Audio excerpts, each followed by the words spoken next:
Ancient Egypt's most astonishing achievement wasn't a pyramid. It was the decision to make knowledge survive the people who first discovered it. Anyone, given enough time, enough labor, and enough certainty, can raise stone into a shape that makes the sky feel closer. Any civilization can create a wonder once. Even a single generation can do that because obsession is a powerful fuel, and human hands are patient. But the harder task is quieter. The harder task is to make sure that when the builders die, the understanding does not die with them. History is full of brilliance that evaporates. A method perfected, a craft refined, a formula held in the mind like a secret flame, and then, one winter, one war, one broken chain of teachers, and the flame is gone. The technique becomes rumor. The instructions become a riddle. The last person who truly knows never realizes they are the last. The world remembers the shape of achievements. It forgets the steps that made them possible.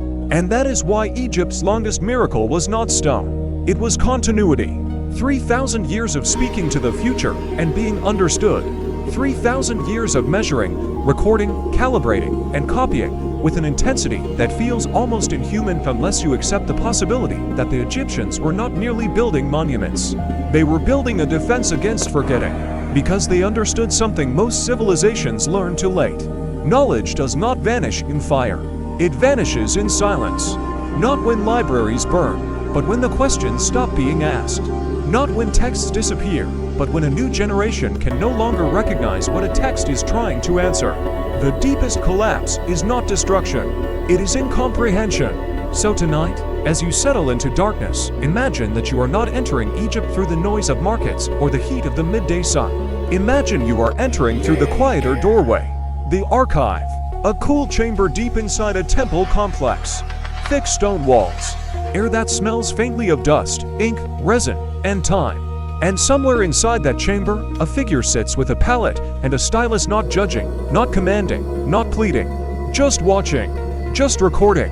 The Egyptians had a name for that watching. They called it Thoth. Not because Thoth was merely a god with a bird's head, but because Thoth was the principle that makes civilization possible after the first generation. The principle that says, what we learn must be held carefully, or it will dissolve. What we discover must be written, taught, copied, corrected, guarded, for the next century will stand among our ruins and call them mysteries. And there is a strange, unsettling idea hidden in the oldest Egyptian stories. A thought that changes how you see the pyramids themselves. What if Egypt did not worship Thoth because he gave them knowledge? What if they worshipped him because they sensed knowledge was already slipping away? What if writing was not created to spread wisdom, but to stop wisdom from leaking out of the world? Consider the beginning as the Egyptians described it. Not as a violent explosion, not as a battle between gods, but as a hush, a boundless quiet they called none. Not merely water, not exactly chaos, more like potential that has not committed to shape. A reality before reality decided what it wanted to be. No sky, no earth, no up or down, no reference points. And in that unresolved expanse, the Egyptians imagined something that feels surprisingly modern. They imagined that order is not guaranteed, that stability is an achievement, that creation is not just a moment, it is a maintenance process. Because even if the world forms, it can unform. Even if meaning exists, it can be forgotten. Even if a civilization rises, it can lose the instructions that made it rise. In Egyptian thought, this was not metaphor, it was cosmic law. Order had a name, Mot. Truth, balance, alignment, the invisible straightness that keeps things from collapsing back into confusion. But Mot was not automatic. It had to be protected. It had to be measured. And most of all, it had to be remembered. That is where Thoth enters. Not with thunder, not with conquest, but with counting. The oldest stories do not emphasize Thoth's strength. They emphasize his precision, his perfect memory, his role as witness. As if the Egyptians were saying, the universe is only stable because something keeps track of it. And if no one keeps track, the universe does not become evil.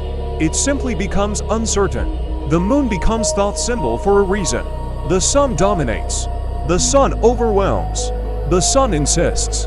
But the moon watches. It returns without triumph. It marks time without demanding applause.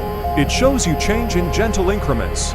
And in that quiet cycle, waxing and waning, arriving and leaving without drama, the Egyptians saw the ideal mind of the scribe.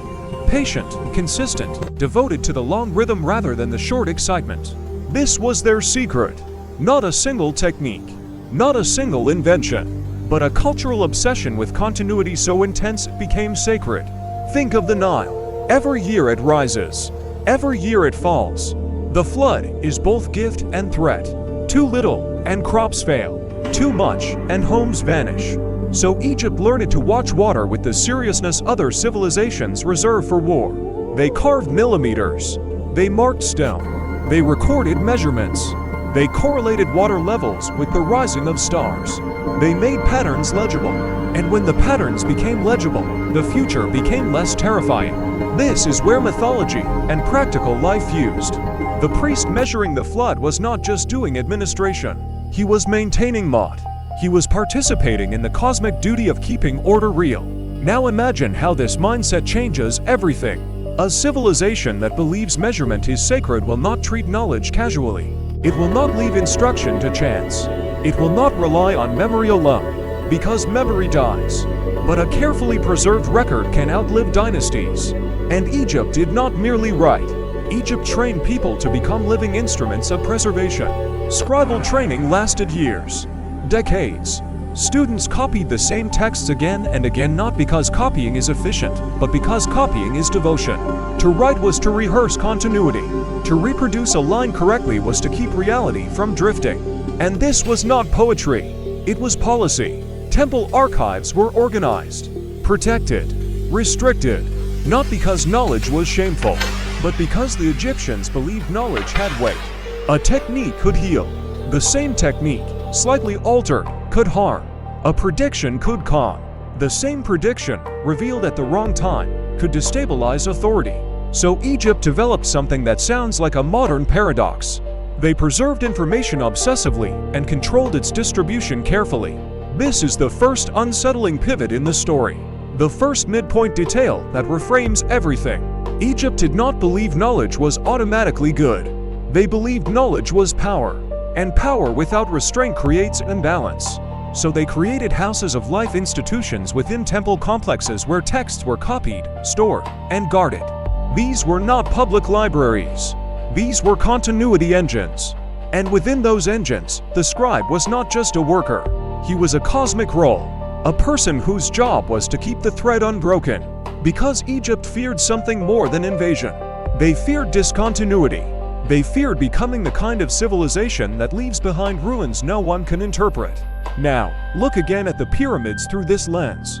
What if the Great Pyramid is not only a tomb? What if it is a message designed to outlast language? A structure that encodes proportion the way a text encodes meaning. A geometry so consistent that even if you forget the stories, you still have the ratios. Even if you lose the names of gods, you still have the measurements. Even if your rituals collapse, the angles remain quietly insisting that the builders knew something precise. In modern life, we treat knowledge as content. But Egypt treated knowledge as alignment, as participation in order. And that changes the moral tone of preserving information. Because if truth is not alignment with reality, then forgetting truth is not merely ignorance. It is imbalance. It is a drift toward dissolution. So Thoth becomes not a cute symbol of intelligence, but the guardian against entropy. The mind that refuses to let reality blur. And if you follow this far enough, a strange possibility emerges. A possibility that makes Egypt feel less like a museum and more like a warning. What if the true danger is not losing information? What if the true danger is losing understanding while information remains? Because that can happen. And it has happened many times. A text survives. A diagram survives. A formula survives. But the mental framework that makes it meaningful dies. The page remains. The meaning evaporates. This is where Egypt's story becomes unexpectedly modern. Because our world is overflowing with information. And yet, comprehension feels fragile. We have archives larger than any temple. We have storage that can outlast empires. We have the ability to copy perfectly, instantly, endlessly. And yet functional knowledge still disappears. Not because it isn't recorded, but because it stops being transmitted. A procedure is preserved, but the reasons behind it are forgotten. A technique is replicated, but the judgment required to apply it wisely is lost. And eventually, What remains is the ghost of knowledge, form without spirit. Egypt understood this tension intimately, because writing itself has a shadow. To write is to preserve, but to write is also to edit. And if society believes writing has cosmic authority, then changing a record becomes changing reality. That is the second midpoint shock. Egypt's sacred preservation created a temptation that power could not resist. Because once writing is believed to bind truth into permanence, those who rule will eventually try to bind their version of truth. Royal inscriptions began to rewrite defeats into victories. Unwanted names were erased. Entire reigns vanished from king lists. And because the record was treated as sacred, these were not seen as simple lies. They were ontological edits. Attempts to reshape what happened by reshaping what was written. Imagine the weight of that idea. A civilization that worships recording as cosmic duty discovers that recording can be weaponized. The scribe becomes a guardian and potentially a manipulator. Thoth becomes not only the god of wisdom, but the god of the dangerous boundary between truth and the permanent lie. And the Egyptians knew this. Their texts warn against false words set in stone. Because stone does not forget. Stone does not forgive. Stone does not correct itself unless someone returns with a chisel and the courage to admit error. So Egypt lived inside a continuous struggle. Preserve knowledge, but do not let preservation become propaganda. Record truth, but do not let writing become the tool that replaces truth. Maintain mot, but recognize that the very technology of maintenance can distort. This struggle appears vividly in one of Egypt's most iconic images. The weighing of the heart. A quiet hall. A scale. A feather mot light as breath. A heart placed opposite. And Thoth, expression unchanged, stylus poised, ready to record. Notice what Thoth does not do. He does not plead. He does not punish. He does not rage. He witnesses. He confirms. He writes down what the mechanism reveals. Which raises a question the Egyptians never fully answered. Why does judgment need a mechanism at all? In the earliest layers of the tradition, the judgment is more direct, more intuitive. Later, it becomes measured, calibrated, made visible, as if observation alone is no longer trusted, as if even divine systems require external verification, as if the world itself is drifting toward a condition where truth must be proven because it is no longer felt. That is the third midpoint revelation, a shift from knowing to measuring, from direct clarity to procedural certainty. And if you listen to that shift, you can hear something deeper. A civilization slowly admitting that memory is fragile even for gods. That is why writing becomes necessary, not to expand knowledge but to stop knowledge from sliding away. Now step forward through time. Egypt continues. Dynasties rise and fall. Temples expand. Priesthoods multiply. The rituals become more elaborate. The architecture grows more magnificent. And yet, beneath this grandeur, something begins to change. Not in stone, but in explanation. Earlier texts do something subtle and vital. They preserve not only the how, but the why. They tie procedures to cosmology. They link rituals to ethics. They explain meaning. But later texts begin to sound different. More like manuals, less like philosophy. Step-by-step directions remain. Timing remains. Exact wording remains. But the reason is the deep connection between technique and mot begins to thin out. Performance replaces comprehension. And when performance replaces comprehension, a civilization can keep its form while losing its soul. This is what conquerors learn to exploit. Not by destroying temples, but by severing transmission. Let the rituals continue. Let the festivals remain. Let the architecture stand. But remove the specialists who carry the interpretive chain. Remove the people who understand the esoteric script. Remove the living teachers. And within a generation or two, the meaning becomes archival rather than alive. The forms remain. The spirit dissolves. This is why the end of Egyptian writing feels so haunting, because it does not end with fire. It ends with irrelevance. The final hieroglyphic inscription dates to a moment when the temples still stood. The symbols still existed, but the cultural soil that made them legible had dried. No one remembered why measuring time precisely mattered. No one understood why truth had to be witnessed. No one could feel the urgency that once made preservation sacred. And so the great continuity engine finally stopped. Not because someone smashed it, but because the world stopped feeding it with belief. Thoth withdraws not as a dramatic god defeated by a stronger god, but as a principle made unnecessary by a civilization that chose convenience over truth. And this is the part of the story that should make you feel quiet, because it means the greatest threat to knowledge is not ignorance. It is the choice to stop caring. Now, here the narrative could end in tragedy, but Egypt's inheritance does something strange. It migrates. It leaves the temple and enters method, observation, measurement, record, verification. The idea that truth exists independently of opinion. The insistence that knowledge must cite its sources, must show lineage, must be repeatable. We call it scientific integrity, but the structure is older than science. It is Thoth's worship stripped of myth. A laboratory is not a temple, and yet the ritual pattern is familiar. You observe. You write down what you saw. You allow others to test it. You do not claim authority by power. You claim authority by alignment with what is. This is Egypt's hidden legacy, not a pyramid. A method of refusing to let reality drift into story. And that reveals a final, uncomfortable twist. We inherited the method, but we often discarded the ethic. Egypt did not separate knowledge from responsibility. They treated information as something that could destabilize the world if used without restraint. We often treat information as neutral, as if accuracy has no moral weight. But accuracy without mot becomes something else. Precision serving imbalance. Technology guided by ambition rather than alignment. And now we live in a civilization with more memory than any culture in history, and more confusion. We can record everything. We can copy endlessly. We can preserve indefinitely.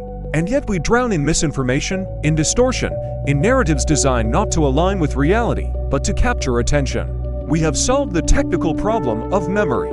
We have intensified the ethical problem of what deserves to be remembered. So the story loops back to its beginning. Not to Egypt. To you. To this night. To the quiet moment where the world is either waking or resting. Because the principle Thoth represents is not ancient. It is conditional. It appears wherever truth is threatened by convenience, where record is threatened by propaganda, where understanding is threatened by the illusion of understanding. Thoth manifests wherever someone chooses to witness carefully, to write honestly, to preserve meaning rather than merely content. And that means the ancient question has not been answered once. It must be answered again and again, by each generation. What will you do with what you know? Not what can you do? What will you choose to do? Will you preserve truth even when lies are easier?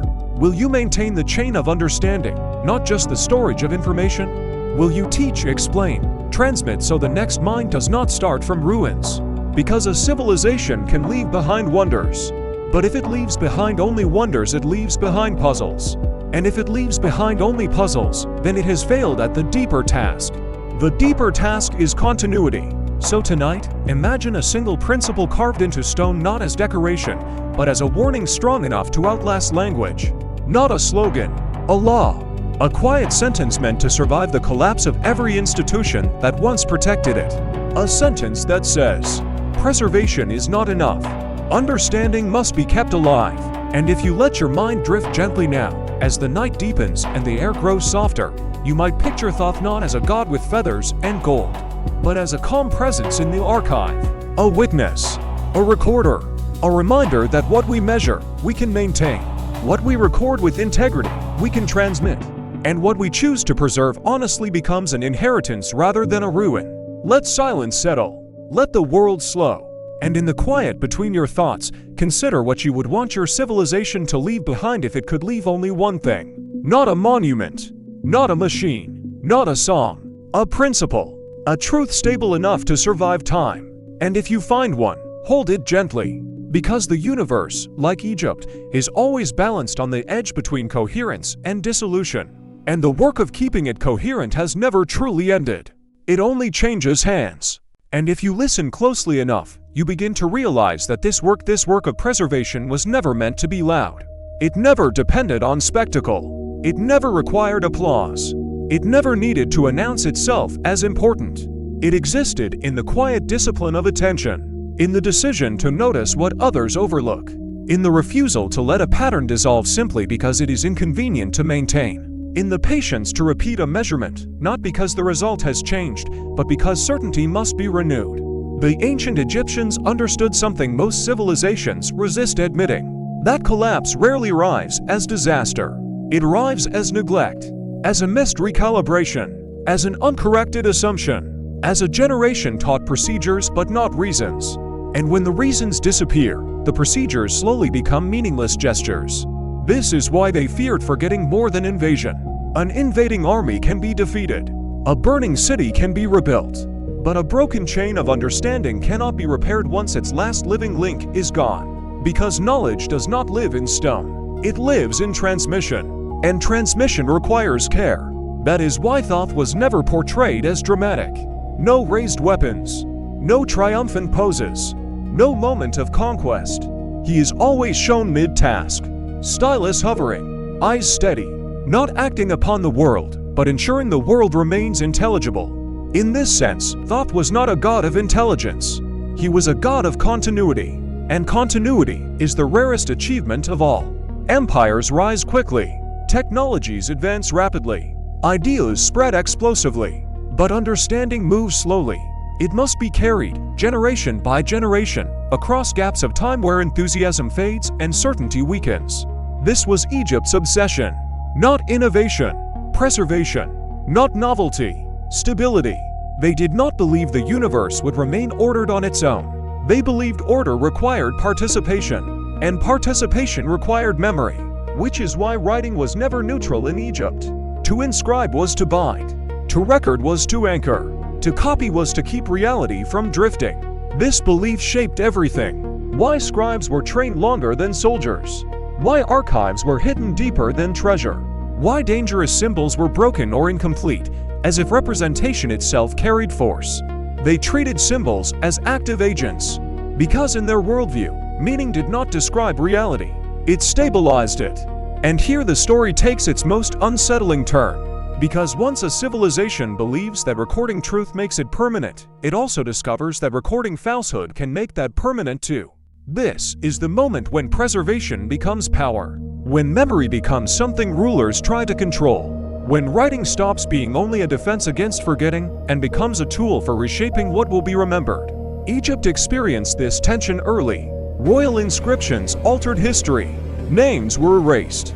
Failures were rewritten as victories.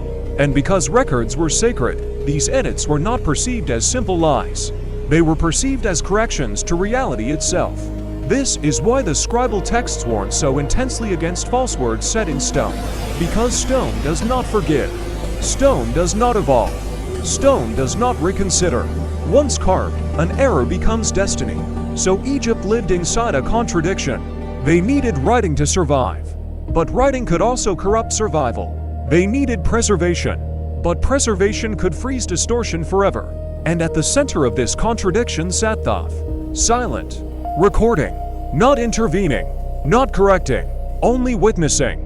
Which brings us to one of the strangest developments in Egyptian thought. Over time, judgment itself becomes mechanized. The weighing of the heart is no longer intuitive. It requires a scale, a feather, a visible apparatus. As if even divine perception has grown uncertain. As if truth must now be demonstrated physically, not simply known. This shift mirrors something profound. A movement from direct understanding to procedural verification, from inner clarity to external proof. And this should sound familiar, because it is the same movement that defines modern civilization. We no longer trust authority. We trust measurement. We no longer accept wisdom by lineage. We demand replication. We no longer believe truth because it is spoken. We believe it because it survives testing. This is not a modern invention. It is Egyptian continuity stripped of myth. The laboratory replaces the temple. The journal replaces the archive. The citation replaces the lineage of priests. But the structure remains unchanged. Observe carefully. Record precisely. Allow verification. Accept correction. And above all, do not bend reality to preference. This is Thoth's method without Thoth's name. Yet here is the danger Egypt already understood. Method without meaning becomes dangerous. Precision without ethics becomes destructive. Knowledge without restraint becomes power without balance. The ancient priests never separated how knowledge was obtained from how it was used. They restricted certain medical techniques. They concealed astronomical predictions. They limited access to formulas that could heal or harm, not because they were ignorant, but because they were cautious. They understood that effectiveness is not the same as wisdom, and that success in the wrong context can destabilize everything. Modern civilization inherited their method, but largely discarded their caution. We measure with extraordinary precision. We record endlessly. We preserve almost everything, yet we struggle to decide what deserves permanence. We solved the problem of memory. We intensified the problem of meaning. Information survives. Understanding fractures. And so the ancient question returns, not as mythology, but as responsibility. What will you do with what you know? Not what can you do? What will you choose to do? Will you preserve accuracy when distortion is rewarded? Will you maintain context when simplification gains attention? Will you record faithfully when silence would be easier? Because this is how civilizations truly endure, not through monuments, but through disciplined honesty, through quiet individuals who refuse to let truth drift simply because no one is watching. Somewhere right now, someone is documenting an observation that will matter later. Someone is correcting a record that benefits no one immediately. Someone is choosing clarity over convenience. And in that choice, uncelebrated, unnoticed, unrewarded, the ancient work continues. The work that began before the first stone was laid. The work that outlived temples. The work that does not require belief, only commitment. Let the words soften now. Let the mind loosen its grip. You do not need to remember every idea. You do not need to hold every sentence. What matters will sink deeper than language. Like a pattern, like a rhythm, like the quiet understanding that truth survives only when someone cares enough to keep it intact. And somewhere beyond names, beyond gods, beyond history itself, the silent witness remains. Not judging, not demanding, only recording, waiting to see what this generation will choose to preserve. Long before humanity learned how to build upward, it had to learn how to remember forward. Civilizations are often judged by what they leave behind, the weight of their stones, the height of their monuments, the symmetry of their ruins. But these are only the surface remains. Beneath every structure that survives time lies something far more fragile and far more decisive. A chain of understanding that either continues or breaks. Because stone does not explain itself. A wall can stand for 10,000 years and still say nothing about why it was built that way. A monument can remain perfectly intact while the knowledge that shaped it dissolves completely. History is filled with cultures that mastered construction but failed at transmission. They knew how to build, but not how to ensure that knowledge outlived the builders. And so, generation by generation, precision eroded into approximation, technique degraded into ritual, meaning collapsed into tradition, until finally, what remained was form without comprehension. The ancient Egyptians saw this danger early. They understood that the true enemy of civilization is not destruction. It is forgetting disguised as continuity. A society can continue performing its rituals long after it has lost the reason those rituals exist. It can repeat formulas without understanding the principles behind them. It can preserve instructions while losing the intelligence required to apply them wisely. And this, to the Egyptian mind, was not merely decline. It was a return toward disorder, toward a state where the world still exists, but no longer holds together. They had a name for that original state. No, not chaos in the sense of violence, but undifferentiated potential. A reality without reference points. And in their cosmology, creation was not a single event. It was a stabilization. Something had to hold reality in place. Something had to keep the patterns from dissolving. Something had to remember. This is where their most misunderstood figure enters, not as myth, but as necessity. Thoth. Not a god of power, not a god of conquest, not a god of creation, a god of witness, a god of record, a god of continuity. The Egyptians did not imagine Thoth inventing reality. They imagined him recognizing it, measuring it, naming it, fixing it in memory so it could endure beyond the moment. In their earliest texts, Thoth does not arrive with thunder or fire. He arrives with awareness, as if consciousness itself crystallized into the function of remembering. Because without memory, nothing lasts. Not even the universe. The sun may rise without being recorded. But time does not exist until it is measured. The flood may come every year. But agriculture does not exist until its rhythm is understood. Stars may move with perfect regularity, but calendars do not exist until someone notices, records, and teaches the pattern. This was Egypt's revelation, that order is not self-sustaining.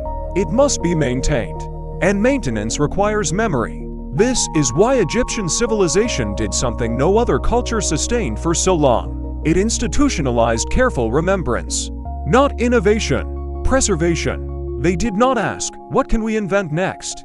They asked, what must never be lost?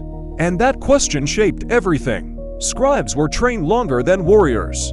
Archives were protected more deeply than gold. Texts were copied not to spread them, but to anchor them. To write was not to communicate.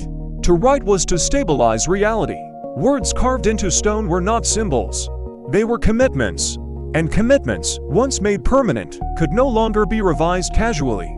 This belief made Egypt extraordinarily stable and extraordinarily vulnerable. Because once writing becomes sacred, those who control writing begin to control memory. And once memory is controlled, truth becomes negotiable. This is where Egypt's brilliance reveals its shadow. Royal inscriptions began to change history. Names were erased. Events were reframed. Not because the Egyptians were naive, but because they understood something dangerous. If reality is what is recorded, then altering the record alters reality. This was not corruption. It was temptation. The same tool that preserved truth could also imprison falsehood forever. And Thoth, the eternal witness, did not intervene. He recorded. Because witnessing does not choose sides. It confirms what is revealed. And slowly, almost imperceptibly, the balance shifted. Knowledge remained. Understanding thinned. Rituals continued. Explanations faded. Procedures survived. Wisdom became optional. This is how civilizations truly decline, not through collapse, but through hollow continuity. They continue doing the right things for the wrong reasons, until eventually, even the reasons are forgotten. By the late periods of Egyptian history, temples were grander than ever. But something essential had vanished. The ability to explain why. Texts listed steps without meaning. Instructions survived without context. The chain of understanding had thinned to a thread. And when that thread finally broke, nothing dramatic happened. No final catastrophe. No last battle. Just silence. Writing stopped. Not because it was forbidden, but because no one needed it anymore. The symbols remained. The understanding did not. And yet, the story does not end there. Because something remarkable happened. The principle did not die. It migrated. It left religion and entered method.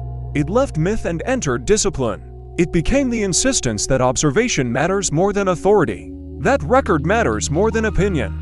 That truth exists independently of power. What we now call the scientific method is ancient Egyptian preservation stripped of theology. Observe carefully. Measure precisely. Record faithfully. Allow correction. This is Thoth without a name. But here lies the final warning. Method without ethics becomes dangerous. Precision without responsibility becomes destructive. Knowledge without wisdom becomes a weapon. The Egyptians never separated how knowledge was gained from how it was used. We often do. We preserve the technique. We forgot the restraint. And now, in a world that can record everything, we struggle to decide what deserves truth. This is the ancient question returning, not as myth, as responsibility. And it is asked quietly, every day, what will you do with what you know? And the question never announces itself as dramatic. It does not arrive as a crisis. It arrives as a choice so small it barely feels like one. A decision to verify rather than assume. A decision to document rather than rely on memory. A decision to explain rather than merely repeat. Civilizations are not undone by ignorance. They are undone by an examined inheritance. By taking possession of techniques whose origins are no longer understood. By repeating procedures that once solved problems that no longer exist. By mistaking familiarity for truth. The Egyptians feared this more than death. Because death, in their cosmology, was not the end of existence. Forgetting was. To be erased from memory was to cease entirely. And so they built a culture that treated memory as sacred infrastructure. Not emotional memory. Structural memory. The kind that allows a civilization to wake up each generation and continue where the previous one left off. This is why their gods are not impulsive. They are repetitive. They cycle. They return. They count. The Egyptian universe does not rush forward. It recalibrates. And recalibration requires reference points. It requires fixed markers that say, this is where we were, this is what we knew, this is how the pattern works. Remove those markers, and progress becomes drift. Drift looks like movement, but it leads nowhere. This is why Thoth is always depicted with writing tools. Not because writing is impressive, but because writing is resistance against erosion. Time erodes everything that is not reinforced. Stone erodes. Language erodes. Meaning erodes fastest of all. And only deliberate care slows that erosion. Here is where the Egyptian insight becomes uncomfortable for the modern listener. Because we often assume that more information automatically creates more understanding. The Egyptians believed the opposite. They believed understanding requires constraint. They restricted who could learn certain things. They delayed instruction. They filtered access. Not because they feared curiosity, but because they feared misuse. They understood that some knowledge is only safe when paired with maturity. That some truths, when applied without context, destabilize rather than enlighten. This is why Egyptian medicine mixes practical treatment with ritual caution. Why astronomical predictions were concealed. Why symbols were sometimes deliberately incomplete. They believed representation itself had force. And force without wisdom bends the world out of alignment. Modern thinking often dismisses this as superstition. But beneath the symbolism lies a sober recognition. Power grows faster than judgment. And when that happens, civilizations do not collapse. They misfire. They apply solutions where they no longer belong. They optimize systems whose original purpose has been forgotten. And they confuse technical success with existential stability. Egypt saw this pattern within its own long lifespan. That is why later texts grow anxious. Warnings appear. Restrictions increase. The God who once revealed truth gains a second title. He who conceals what must not be revealed. This shift is crucial, because it marks the moment when preservation alone is no longer enough.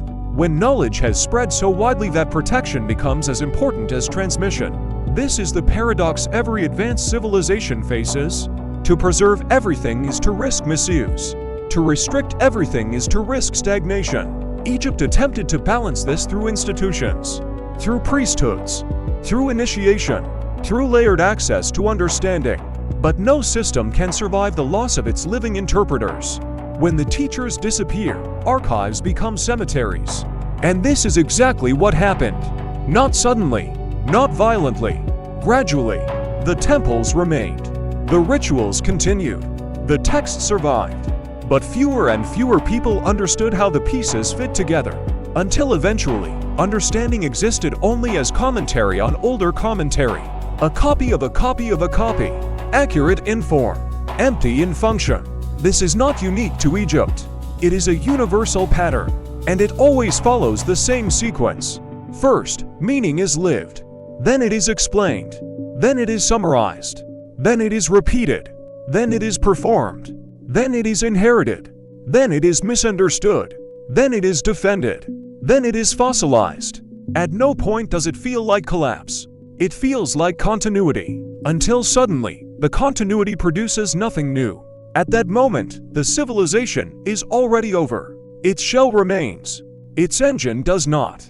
This is why Egypt's final contribution was not a monument. It was a warning. A warning encoded not in prophecy, but in structure. When Greek thinkers encountered Egyptian knowledge, they sensed its depth immediately. But they also sensed something missing. The living chain. They copied. They translated. They preserved. But even they acknowledged that what they received was already ancient. Already partially opaque. Already a legacy rather than a living system. And yet, enough survived. Enough to reshape philosophy. Enough to anchor reason and observation. Enough to insist that truth does not depend on who speaks it. That it exists independently, waiting to be aligned with. This was Egypt's final gift. Not answers. A posture. A way of standing in relation to reality. Careful, humble, patient, and endlessly attentive. But the posture alone is not sufficient. Because posture without renewal becomes ritual. And ritual without understanding becomes performance. This is the condition the modern world flirts with constantly. We have inherited methods of extraordinary power. We can measure with precision ancient scribes could not imagine. We can record on scales they would have considered divine. We can preserve information indefinitely. But we struggle with something they took extremely seriously: the responsibility of knowing why we measure what we measure, the responsibility of deciding what deserves to be recorded, the responsibility of ensuring that truth is not merely available, but meaningful. This is where the ancient question sharpens. Not as history, as ethics. What happens when knowledge grows faster than wisdom? The Egyptians feared that moment. They saw it approaching in their own time. And when it arrived, they responded not with destruction, but with silence. Writing ended, not because it was outlawed, but because its cultural necessity dissolved. The world moved on. New systems took over. New languages replaced old ones. And the temples became stone witnesses to a civilization that had tried something unprecedented: to hold knowledge steady across millennia. They succeeded longer than anyone else, but not forever. And that is the lesson. Not that preservation fails, but that preservation requires constant renewal. Without renewal, preservation becomes inertia, and inertia eventually collapses under its own weight. This is why Thoth never promises permanence. He promises vigilance. He does not guarantee that knowledge will survive. He guarantees that survival requires attention, again, and again, and again. Which brings us quietly back to the present moment. To a world saturated with memory, to archives without limits, to information without hierarchy. We live inside the solution Egypt dreamed of, and inside the problem they feared. Because when everything can be recorded, discernment becomes the rarest skill. When everyone can publish, responsibility becomes optional. When memory is infinite, meaning becomes fragile. The ancient Egyptians would recognize this condition immediately. They would not be impressed. They would be concerned, because they understood something we are still learning. That truth does not survive because it is available. It survives because someone chooses to carry it forward intact. Not simplified, not distorted, not weaponized, but preserved with care. That choice is never dramatic. It is rarely rewarded, and it is made in solitude. A person correcting a record, a researcher reporting an inconvenient result, a historian refusing to flatten complexity, a teacher explaining not just what works, but why it works. These are the modern scribes, not dressed in linen, not working by lamplight, but performing the same essential function, maintaining continuity in a world that constantly accelerates toward forgetting. And this is where the story does not conclude, because it never concludes. It waits. It waits for the next person to decide whether accuracy matters, whether context matters, whether truth deserves more care than convenience. And when that decision is made, even once the ancient work resumes, quietly, without ceremony, without name, the record continues. And somewhere beyond history, beyond gods, beyond temples and laboratories, the same silent principle remains. Watching, counting, remembering, waiting to see whether this generation will choose to understand, or merely to repeat. And repetition, when divorced from understanding, is the most convincing illusion of continuity a civilization can produce. Because repetition feels safe. It feels respectful. It feels like loyalty to the past. Yet repetition without comprehension is not preservation. It is delay, a postponement of collapse rather than its prevention. The ancient Egyptians understood this danger intuitively. That is why they did not confuse copying with knowing. That is why scribal education did not end with literacy. It extended into worldview, into ethics, into an understanding of why certain measurements mattered more than others, why certain truths required silence rather than proclamation, why precision carried moral weight. They did not train scribes to be fast. They trained them to be careful. Speed was never the virtue. Accuracy was. Because accuracy, once lost, rarely returns. This is the quiet tragedy hidden inside so many fallen cultures. Not that they lacked intelligence, but that they mistook competence for comprehension. They became skilled at performing inherited systems while forgetting the reasons those systems existed. And when circumstances changed, as they always do, the systems failed silently. Egypt feared that silence more than noise. Noise can be interpreted. Silence hides errors. This is why their cosmology treated disorder not as evil, but as amnesia. A state where distinctions blur, where reference points dissolve, where nothing is wrong in an obvious way yet nothing aligns. In this worldview, evil is not malevolent intent. It is misalignment sustained long enough to feel normal. And that is the most dangerous condition of all. Because when misalignment becomes normal, correction feels disruptive. Those who insist on accuracy appear troublesome. Those who demand verification seem pedantic. Those who question inherited procedures are accused of disrespect. This pattern repeats endlessly. It repeated in Egypt. It repeated in Greece. It repeated in Rome. It repeats now. The defenders of truth are rarely celebrated in their own time. They are tolerated at best, ignored at worst, often punished. Yet civilizations only endure as long as they listen to them. This is the paradox Egypt lived with for 3,000 years. They honored tradition deeply, yet constantly recalibrated it. They revered the past, yet refused to allow it to ossify completely. They copied ancient texts faithfully, yet surrounded them with commentary, ritual, and context to keep them alive. When that balance tipped, when commentary became redundant, when explanation faded, when repetition alone remained, the end was already written. Not dramatically, inevitably. And here is the subtle point that often goes unnoticed. Egypt did not fall because it changed. It fell because it stopped integrating change into understanding. New rulers arrived. New gods were added. New rituals were layered on top of old ones. But the foundational question why this system works was no longer actively examined.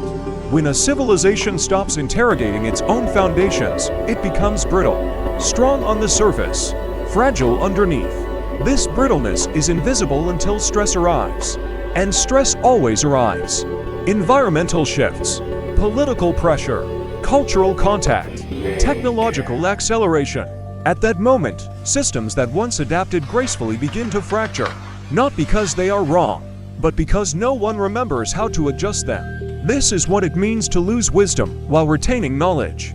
And this is why Thoth's most enduring symbol is not the word, but the scale. The scale does not care what you intend. It responds only to what is. It measures alignment. And alignment cannot be negotiated. You can argue with people. You can persuade institutions. You cannot persuade reality. The Egyptians never forgot this. Even when their rulers did. Even when their priests did. Even when their civilization slowly drifted away from its own principles. Reality continued to respond only to accurate alignment. Floods came regardless of belief. Stars moved regardless of ritual. Disease followed patterns regardless of prayer. Those who observed carefully could respond. Those who relied on inherited certainty could not. And so, the responsibility quietly shifted. From gods to humans. From myth to method. From ritual to discipline. By the time Egyptian wisdom fully migrated into Greek philosophy, it had shed its divine clothing. But its bones remained intact. The insistence on proportion. The reverence for balance. The belief that truth exists independently of authority. These ideas did not need temples to survive. They needed minds willing to submit to them.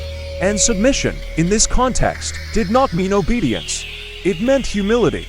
The humility to accept that reality is structured. That understanding requires effort. That accuracy is not optional. This humility is rare. It always has been. Because it conflicts with ambition. Ambition wants results. Humility wants alignment. Ambition asks, what can I make this do? Humility asks, what is this, really? Egypt chose humility longer than any other civilization. Not perfectly. Not without corruption. Not without compromise. But long enough to leave an imprint that still shapes how we think. And that imprint now rests with us.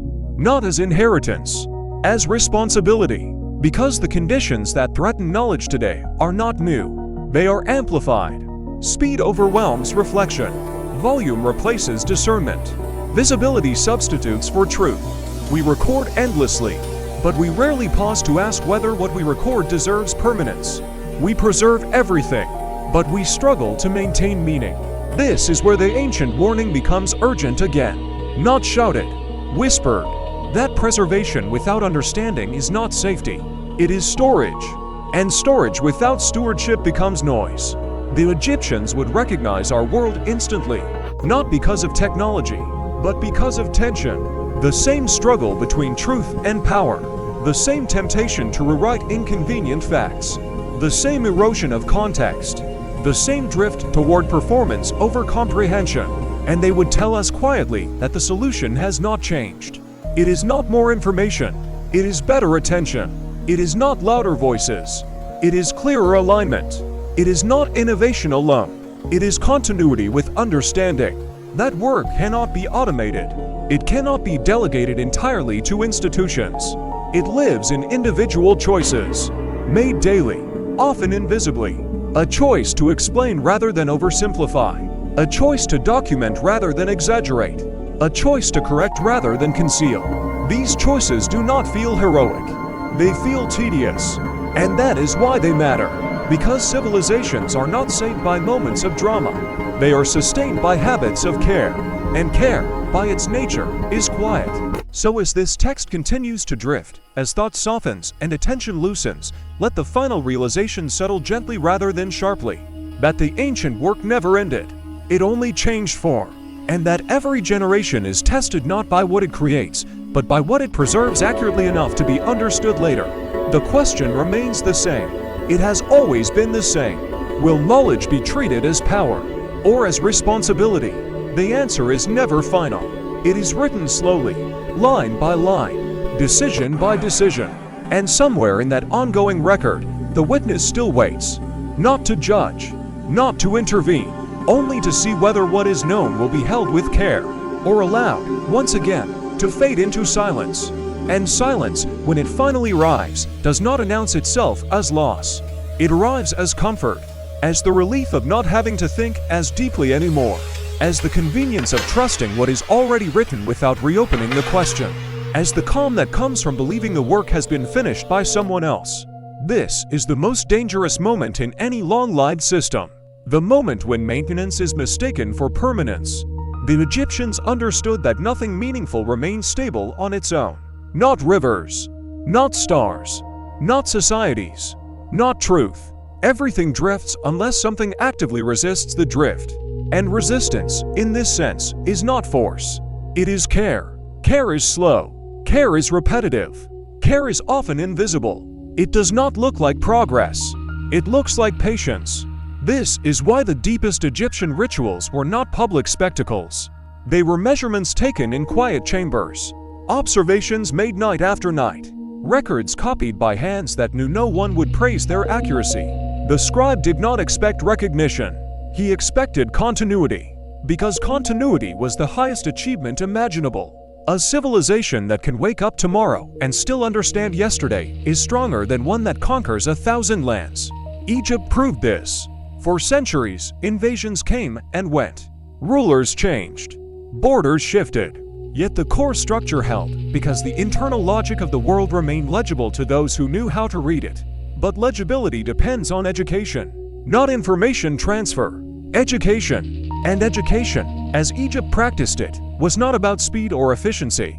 It was about shaping attention. To be taught was to be slowed down. To learn was to be corrected repeatedly. To master a subject was to understand its limits as clearly as its power. This is why their highest forms of knowledge came with warnings. Not because knowledge was forbidden, but because knowledge demanded responsibility. A remedy that heals can also poison. A calculation that predicts can also manipulate. A record that preserves truth can also fossilize deception. Egypt did not deny these dangers. They built systems around them. And when those systems weakened, they did not explode. They hollowed. This is the pattern that repeats across history. The outer form persists while the inner discipline fades. Rituals continue. Institutions remain. Titles are inherited. But the reason these things matter dissolves quietly. Until one day, a civilization realizes it is surrounded by procedures it no longer understands. At that moment, it becomes dependent on imitation rather than insight. And imitation cannot adapt. Egypt's long memory allowed it to delay this moment longer than any civilization before or since. But even Egypt could not prevent it forever. Because vigilance cannot be automated. It must be renewed by each generation. And renewal requires something uncomfortable. Questioning. The willingness to ask whether what we are preserving still aligns with reality. The courage to admit that a cherished method may no longer work. the humility to update understanding without discarding principles. This balance is extraordinarily difficult. Most societies choose one extreme. They either cling to tradition until it breaks or abandon tradition so quickly that coherence dissolves. Egypt attempted a third path: preserve the core, reevaluate the expression, maintain alignment. When this balance held, Egypt flourished. When it failed, decline followed, not immediately, but inevitably. And this teaches a lesson that feels uncomfortably relevant: that the greatest threat to knowledge is not censorship. It is complacency, not the removal of books, but the belief that reading is no longer necessary, not the burning of archives, but the assumption that search can replace understanding, not lies, but truths repeated without context. In such a world, accuracy becomes optional. And when accuracy becomes optional, truth becomes aesthetic, chosen for appeal rather than alignment. This is the final form of forgetting. When a civilization still talks about truth but no longer submits to it, the Egyptians would recognize this instantly. They would not argue with it. They would measure it. They would observe its consequences patiently. Because reality always responds. Misalignment produces instability. Distortion produces fragility. Neglect produces collapse, not suddenly, but gradually, until it feels natural. And then, one day, irreversible. This is why Thoth never acts dramatically. Because drama distracts. Truth does not need drama. It needs endurance. It needs witnesses willing to remain precise even when precision is unfashionable. It needs record keepers willing to be forgotten themselves. Because the work is not about the worker. It is about the continuity of understanding. And that continuity does not announce itself as triumph. It announces itself as normality, as a world that still makes sense, as systems that respond predictably, as knowledge that can be taught without mythologizing. When that normality breaks, civilizations panic. But by then, the damage has already occurred. Long before collapse becomes visible, attention has shifted elsewhere. This is why the ancient question still matters. Not as history, as diagnosis. Are we maintaining understanding or merely maintaining records? Are we teaching reasons or distributing procedures? Are we preserving truth or preserving convenience? These questions do not demand immediate answers. They demand ongoing attention. And attention, unlike belief, cannot be inherited. It must be chosen. Again, and again, and again. Somewhere, tonight, someone is choosing that attention. Not because it is rewarded, but because something feels wrong when accuracy is sacrificed. Because something feels unstable when context is ignored. Because something inside recognizes that alignment matters even when no one is watching. That recognition is older than any civilization. It predates language. It predates myth. It is the moment awareness decides to remain awake. And as long as that moment continues to occur in any era, in any culture, the ancient work has not failed. It is simply being carried forward quietly, without temples, without gods, without monuments, only through care. And care, unlike stone, does not endure on its own. It must be renewed, tonight, tomorrow, and by those who come after, if they are taught not just what to repeat but how to understand. And understanding, when it is finally reached, does not feel like certainty. It feels like responsibility. Because to understand something deeply is to realize how easily it can be lost. The Egyptians did not believe wisdom made them superior. They believed wisdom made them accountable. Accountable to the past that entrusted them with knowledge. Accountable to the future that would depend on its accuracy. Accountable to reality itself, which responds not to intention, but to alignment. This is why their highest ideal was not brilliance, but balance. Not dominance, but continuity. Not revelation, but remembrance. And in the end, this is what separates a civilization from a moment. Moments burn brightly and vanish. Civilizations endure only if they learn how to carry meaning forward intact. Egypt did this longer than anyone else. Not because they were perfect. Not because they never erred. But because they understood what failure actually looks like. Failure is not collapse. Failure is forgetting why things work. And so they built a culture that slowed itself down. That measured before it acted. That recorded before it declared. That copied before it changed. When this discipline weakened, Egypt did not explode. It faded. Gently. Quietly. as all civilizations do when attention moves elsewhere. The temples became relics. The symbols became puzzles. The texts became artifacts rather than instructions. Yet the core idea survived, not in stone, in method, in the insistence that truth must be observed, not assumed, that knowledge must be recorded, not trusted to memory, that accuracy matters even when it is inconvenient. These ideas did not remain Egyptian. They became human. They moved through philosophy, through science, through law, through every discipline that values evidence over authority. And now, they rest with us, not as inheritance, as obligation, because the conditions that test civilizations have not changed. Only their scale has. We live in a world that can remember everything, but remembering everything is not the same as understanding anything. We can store endlessly, but storage is not stewardship. We can repeat flawlessly, but repetition is not wisdom. The ancient warning still applies. If knowledge is preserved without care, it becomes noise. If truth is recorded without ethics, it becomes a weapon. If understanding is replaced by performance, collapse becomes inevitable no matter how advanced the tools. This is why the story ends not with an answer, but with a question. The same question that has echoed since the first measurements were taken under the Egyptian night sky. What will you do with what you know? Not what can you do? Not what are you allowed to do? What will you choose to do? Will you preserve accuracy when distortion is easier? Will you teach understanding rather than demand imitation? Will you care enough to slow down when speed is rewarded? These choices are never dramatic. They are rarely visible, and they shape everything. Somewhere tonight, someone is checking a detail no one asked them to check. Someone is refusing to simplify what should not be simplified.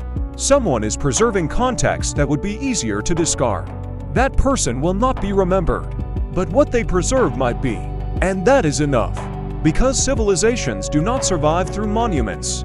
They survive through people who quietly refuse to let meaning erode. The ancient Egyptians understood this. They gave it a name. They called it balance. They called it truth. They called it Mot. And they entrusted its maintenance not to gods alone, but to anyone willing to pay attention. Now the night has deepened. The mind can loosen its grip. You do not need to remember every word. You only need to let the principle settle. That understanding is fragile. That truth requires care. That memory without meaning is not preservation. And that as long as someone, somewhere, chooses accuracy over convenience, clarity over comfort, and responsibility over power, the ancient work continues. Quietly, patiently, without end. Let the silence hold that thought. Let the world rest. And let understanding, for now, remain awake.